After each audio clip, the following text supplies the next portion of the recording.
बहुत बड़ा important task है फादर्स के लिए, जो फादर्स को एवरी सिंगल नाइट करना है। जब भी बच्चा सोने के लिए जाए आप उसके साथ लेट जाए and spend those 15 minutes before sleeping with your child.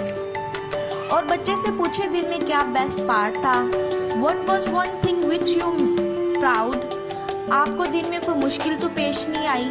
जब भी आप ये सारे क्वेश्चंस करेंगे और बच्चा आपको इतने इंटरेस्टिंग आंसर देगा कि आप बच्चे को डीप लेवल पर जान सकेंगे। ये सारी बात करते करते आप बच्चे को मेंटली ट्रेन कर रहे हैं towards gratitude as well.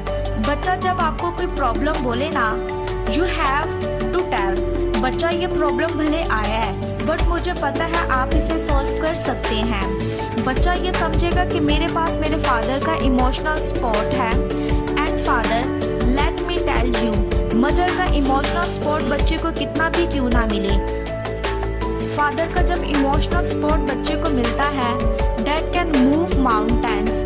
So father बच्चे के साथ में सोने से पहले आप बच्चे के साथ एकदम 15 मिनट क्वालिटी टाइम ज़रूर स्पेंड करें। And when you do this for 3 straight months, you can see the difference in your child emotional regulations. Thank you. Happy Father's Day.